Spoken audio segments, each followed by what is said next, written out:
Donald Trump beat Kamala Harris in the race to the White House, but that is not all. He most likely beat the system that may very well have landed him on the path to jail. The only president with the dubious distinction of being charged and convicted of felonies and facing an avalanche of other legal challenges for wrongdoing will likely never face legal accountability on those charges. Joining me on the morning show, Jeremy Rosenthal, with a long record as both prosecutor and criminal defense lawyer and a highly sought-after commentator on legal issues. Good morning. Thanks again for joining me, my friend. Good morning, Bruce. How are you? Great. So let's talk reality here. Did Donald Trump's victory virtually guarantee he'll never face serious legal accountability for the avalanche of alleged legal wrongdoing? Yes and no. On the criminal end, he beat the system. On the civil end, none of those cases are going away. None of those judgments are going away. And so all of his assets are still in very much jeopardy. But the short answer is the federal criminal stuff going to go one way or the other. The state things, he's facing sentencing in New York State, going to be a slap on the wrist, if anything. But yeah, look, you can win the White House. It's a good way out of your legal problems. Yeah, we'll talk more about Judge Merchan in just a bit. But you have years of work by Special Prosecutor Jack Smith on Trump's attempt to subvert the 2020 election. Prosecution he faces in Georgia in the 2020 election plot. Sentencing in the fraud case in New York, money scheme from 2016. Essentially, does the president-elect now basically get to play judge and jury and insulate himself from criminal consequences? You've got the new Supreme Court opinion that basically allows a very wide-ranging immunity. And not only that, the way that the federal cases can go away is that if Jack Smith, what we're hearing is that he is winding down these prosecutions, President Biden could offer Donald Trump a pardon. Maybe Donald Trump takes it. Maybe he doesn't. When you accept a pardon, you're sort of accepting criminal responsibility to some degree. He may not want that. He could certainly choose an attorney general, and part of that job interview is almost certainly going to be, hey, would you fire Jack Smith? And you would think that that could happen. I think his last resort would be to pardon himself. That could have some legal challenges, but one way or the other, these things go away. Yeah, you mentioned that, Donald Trump vowed to fire Jack Smith within 2 seconds. There would be a new attorney general and head of the DOJ. Would that person have the power to drop all the federal charges against the president-elect? They would have the power to fire Jack Smith. And now Jack Smith cannot be fired unless it's for some type of cause. But that's an employment issue. That's not a criminal issue. And in fact, if you remember in Judge Aileen Cannon, she threw the case out for the reason that the Department of Justice does not have control of the special prosecutor. However, it is the attorney general who hires and fires the special prosecutor. They just sort of put up what you might call a firewall in between the Department of Justice and them. But the attorney general could terminate him.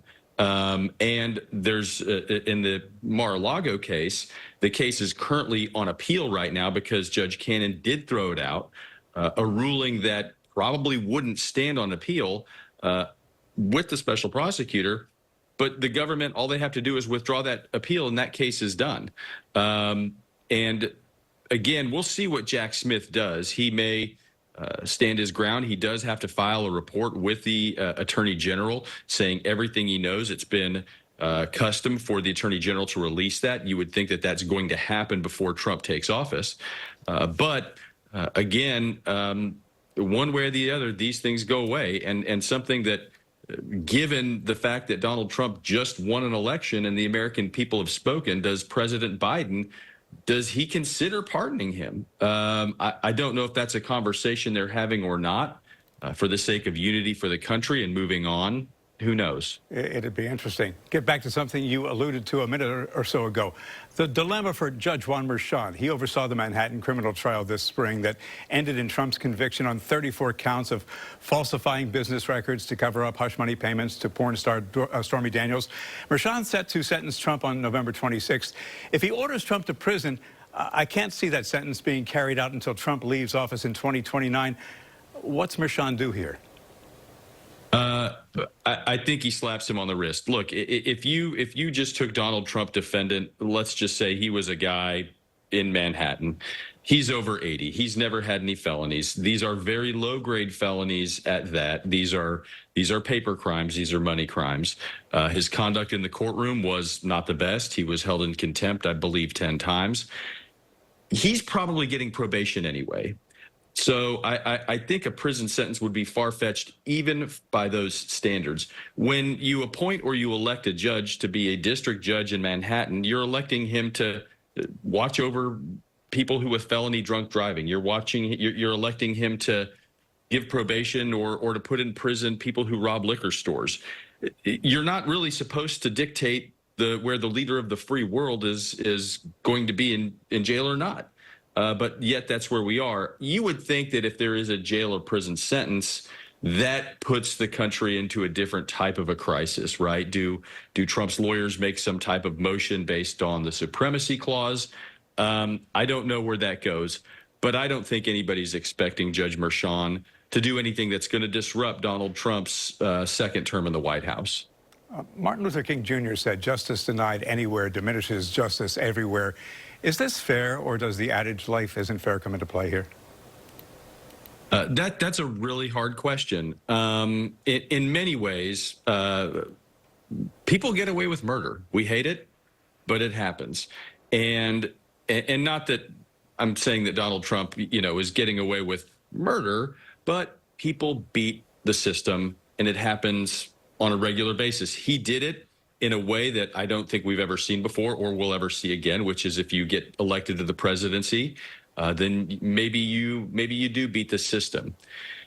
A healthy thing that comes from this is anytime we're talking about the criminal justice system, and we're talking about its flaws, whether we like it or whether we don't like it, that's a positive, right? Getting people talking about the system, talking about improvements, talking about our governments, that's healthy.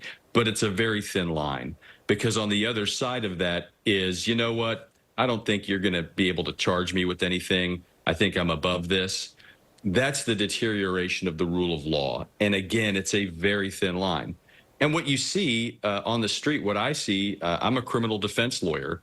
I see it both ways. I see clients who think, well, yeah, Donald Trump got away with this, or they're going after him because of what they call lawfare. So what's going on to me is unfair as well. They find very quickly that they're not Donald Trump and that there are real consequences in this world. But on the other end, it is healthy to question the power of the government. That's what we do as Americans. It's a fascinating debate, one that will go on, I'm sure, indefinitely. So let me reframe the question and ask it this way. Your opinion as a longtime jurist, does it bother you that these cases will literally be tossed to the side because this man has the power to do so, and that a jury will never hear and weigh the evidence in these cases as normally would happen? There's a consequence-free zone in this country, and Donald Trump himself said there's a two-tier system of justice, and it sounds like he's right about that. Jeremy Rosenthal, thank you. Always appreciate your context and perspective. Have a great day. We will talk again. Appreciate you. Thanks, Bruce.